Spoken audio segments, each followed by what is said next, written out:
E ninguém nos conhece melhor do que o nosso Criador. O que Bowen falou nada mais é do que o que Deus havia prescrito em Gênesis capítulo 2. Deus diz que nós, como indivíduos, precisamos deixar nossos pais e desenvolvermos como indivíduo criado por Ele com propósitos. Mas que esse deixar não significa viver à parte da família, pois como temos visto durante essa série de mensagens, família é uma instituição criada por Deus. Em duas mensagens, 2 domingos atrás, eu trouxe o arco e a flecha e a aljava, baseado no Salmo 127, que nós vamos estar olhando nesse próxima quarta-feira nos pequenos grupos, e o Salmo 128. O salmista diz que os nossos filhos são como flechas na mão de um guerreiro. Eu preguei essa mensagem na segunda-feira ou terça-feira, liguei para um que eu não vi aqui, achava que ele não estava presente, liguei para ele e disse assim: você não estava na igreja domingo? Ele estava assim. Falei: não te vi. Ele disse: eu vi, o senhor é um bom pregador, mas um terrível flecheiro. Então eu sei que ele estava presente. E eu tentei mostrar naquela mensagem algo muito importante que eu quero relembrar novamente. O Salmo 127 diz que os nossos filhos são como flechas na mão de um guerreiro. Bem-aventurado é o homem que enche deles a sua aljava. E termina dizendo: não serão confundidos quando se assentarem com ele nas portas da cidade. Naquela mensagem eu trouxe o pensamento que o guerreiro representa os pais, que para ser pai no dia de hoje, nós precisamos ser guerreiros, tem que ser valente. Sempre foi, quanto mais no dia de hoje. Vivemos em dias difíceis. A segunda coisa que eu disse é que o arco representa a criação, a educação que nós damos aos nossos filhos. Educação essa que deve ser uma educação religiosa, uma formação intelectual, uma estabilidade financeira. E eu disse que as flechas representavam os nossos filhos, e quando essa flecha, diz a palavra de Deus, ela sai do arco e ela é lançada, uma vez que ela é lançada, nós perdemos todo o controle.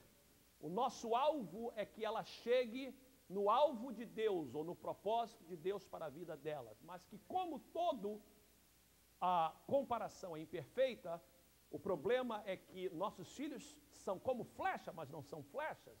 Flecha é algo que não tem vontade própria, mas os nossos filhos, nós somos seres com vontade própria, com livre-arbítrio, com direito de escolha.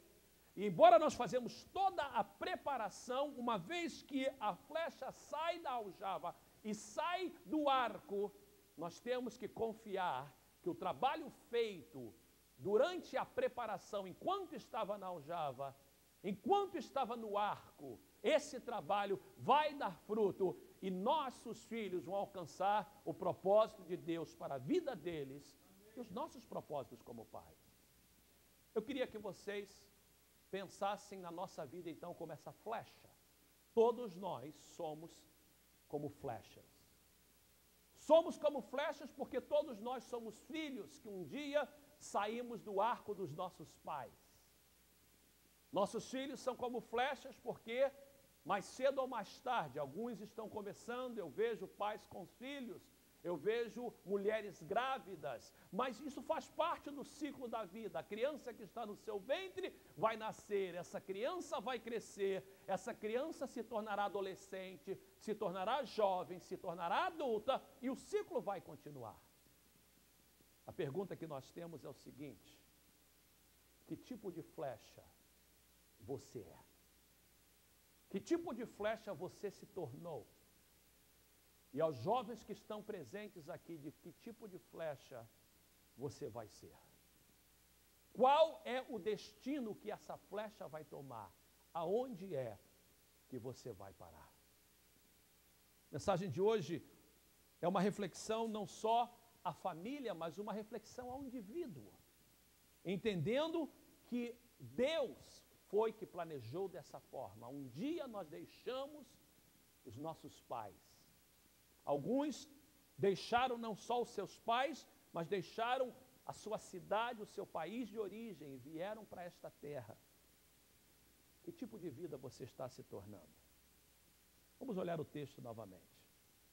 Gênesis capítulo 2, o verso 24, está projetado. Por essa razão. Por qual razão? Essa mensagem faz parte de uma série, nós precisamos então das outras mensagens para podermos entender aonde nós estamos caminhando. Por essa razão, está conectado com o final do verso 23. No final do verso 23, depois que Deus cria a mulher, e a criação da mulher é resultado da criação de um ser chamado Adão. Deus cria esse ser chamado Adão, que transliterado no português é Adão, um ser completo, um ser que tinha as características de Deus, foi criado à imagem e semelhança de Deus, um ser assexual, um ser que foi dado a ele domínio da terra, foi dado a ele a capacidade de nomear os animais, e nomear é mais do que dar o nome, mas separá-lo de acordo com as suas espécies. Mas Deus diz, não é bom que o homem esteja só, este ser é um ser tremendo, é um ser perfeito, criado à minha imagem e semelhança, antes da queda, mas ele está sozinho. Então o que Deus faz? Deus coloca um sono em Adão, e Deus então tira uma parte de Adão e cria esse ser chamado mulher, no original Isha, e a Bíblia diz então que agora se torna Ish e Isha, varão e varoa, homem e mulher. Dois seres que na verdade saíram, uma saiu do outro, a mulher sai do homem. E Adão então quando vê essa mulher, ele reconhece que ela saiu dele, que ela fazia parte da imagem e semelhança de Deus. E só para a gente usar duas características de Deus, por exemplo, Deus é um Deus provedor e Deus é um Deus cuidador. Deus provê para as nossas necessidades e Deus cuida de nós. Antes dessa separação, em Adão estava o cuidado e estava a provisão. Tanto é que Deus dá a ele ordem: você vai cuidar da terra, você vai subjugar a terra, você vai prover para a terra.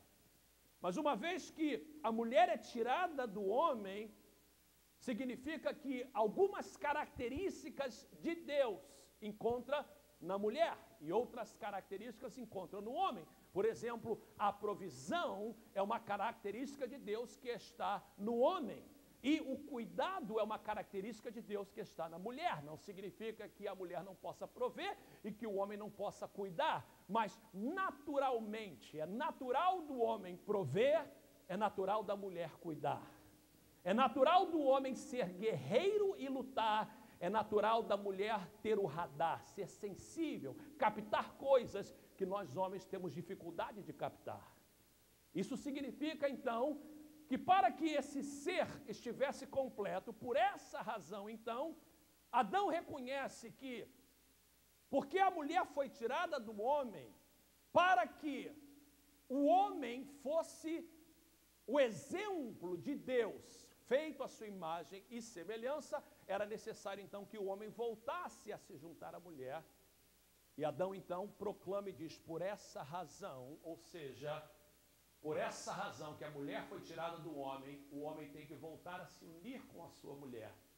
E por isso, então, no casamento, eles serão dois numa só carne. Eu quero tirar um momento para dizer que essa série de mensagens, e a mensagem de hoje é muito importante para casados e para solteiros. Para nós que somos casados,